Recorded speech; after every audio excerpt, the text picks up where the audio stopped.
Above Earth, Starfire ship, the Starfire blinked and stopped outside Earth. The FTL stopped, and the ship began to move again. The hull glowed faintly as it passed through the upper atmosphere, heat shielding in full effect. Inside the ship, the crew stood ready. All of them wore sealed suits for containment. Tony stood at the front of the bridge. Elena, bring us down to Starfire base. Platform 2. Course locked, Elena said. ETA, 2 minutes.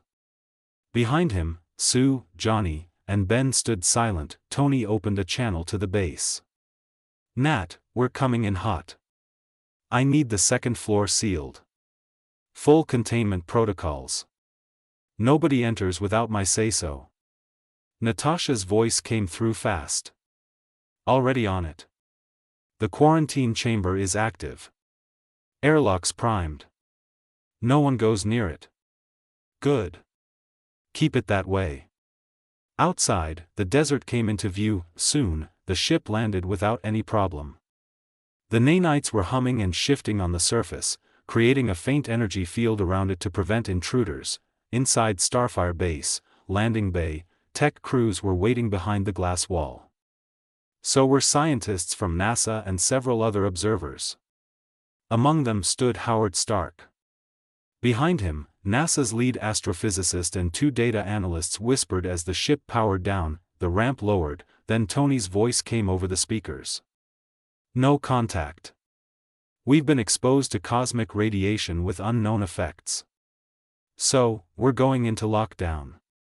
And I know, many of you want data more than anything. I'll release it when I'm ready. The crew walked down the ramp slowly. The scientists looked at them as the team passed through a sterilization field and moved to the secured elevator. Inside, Tony tapped his wrist. Nat, doors? Open, she replied. The elevator dropped fast, then stopped at the second level. The doors opened into a large white room. It was clean and sterile. Every surface coated in decontamination panels. The door sealed behind them with a heavy thud. It was the first room on the floor. The floor has all the required equipment and enough food supply to last a month. Plus, rooms and other necessary forms of entertainment. Well, they were inside quarantine now. Tony deactivated his suit. He looked tired, but alert. We stay here until we know what we're dealing with, he said. No exceptions. Ben sat on the couch with a heavy sigh after deactivating his nanite suit, his shoulders stiff. Even if it takes weeks? As long as it takes, Tony answered. Sue deactivated her armor and walked straight to the bathroom. Well, I'm going to take a nice cold bath. Johnny went straight to the fridge and took out a soda can, popped it open, and took a swig. HAA. That hits the spot. Well, as long as you got food and drink. His eyes fell on the gaming room. And that. I'm good. He pointed his finger toward the room, above, control room. Natasha assigned enough widows and robots around the ship to prevent the intruders. Melina was leading the guards, so not even a mosquito would get past them. Howard watched quietly. As she finished giving the last order, he walked up to her. You worried? He asked. Natasha didn't answer right away. Yes. Was actually. Now that he's back. I can finally let go of that stuffy feeling, she finally said. But you were more worried than anyone. Even with your new enhanced body, your blood pressure was high. Yeah, it wasn't exactly a walk in the park. But. Phew. Howard took a deep breath. God, I'm glad they are back without any accident or anything like that. Behind them, NASA officials started talking fast, asking for updates, access, and data. One of them stepped forward. We need to begin analysis. The world saw them land. The public knows the mission was a success. The president is requesting a full debrief. Howard turned to face them. Tony will give you what he can. When it's safe. Until then, no one steps foot on that level. But this is a historic moment, one scientist said. We have a right to know what happened. Howard's voice was calm. Kid. Lower that tone and attitude. We've allowed you and your team here with zero contribution to this mission, that's all the right you get and have. So, be patient or the door's that way. Back to Tony. Later that night, Tony sat at a small table, a hot cup of tea in his hands, in his room that he tapped the screen on the wall. A moment passed, then Maria Stark's face appeared, blurry for a second, before the signal cleared. She looked tired but relieved the second she saw him. Tony, she said softly. Hey, Mom, he said, smiling a little. Still awake?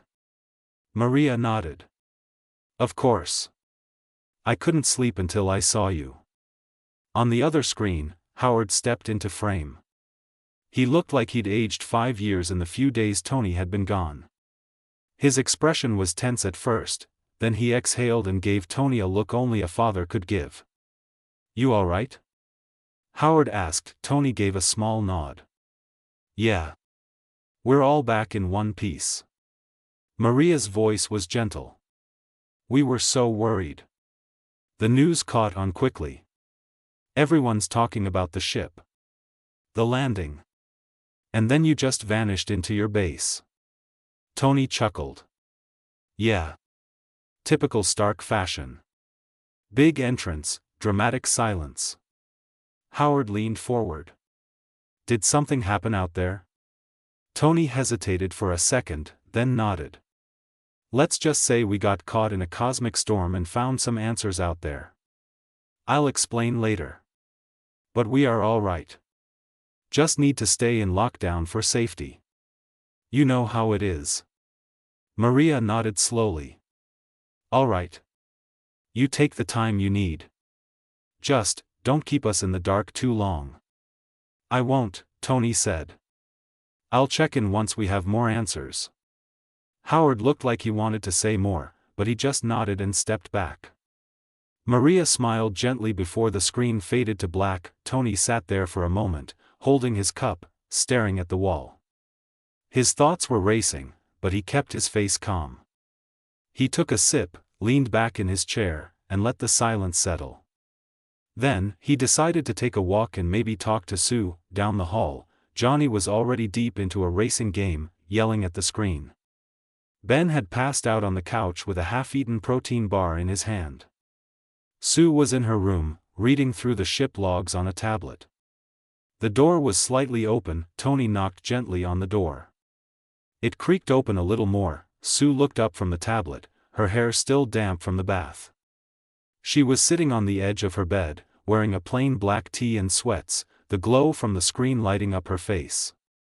She looked tired, but focused.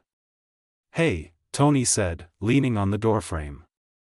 Hey, she replied, setting the tablet aside. Couldn't sleep either? He shook his head. Tried. Brain still doing laps around the sun. Sue gave him a small smile. Figures. What's on your mind? Tony stepped in and sat in the chair by her desk. Was going to ask you the same thing. You're still going through the logs? Just making sure everything matches what Elena recorded. I keep thinking I missed something. She rubbed her forehead. I mean, you said it before, but still. I just need to find out more. Like, it still doesn't make sense. That storm should have killed us. It didn't, Tony said. Somehow, we adapted. Or maybe it changed to meet us halfway. Still working on that part. Sue nodded slowly, then looked up at him. Do you think this is permanent? This heightened energy level and this weirdly strong feeling? I don't know, Tony said honestly. But it feels stable. Doesn't feel like a power-up with a time limit. More like a reset.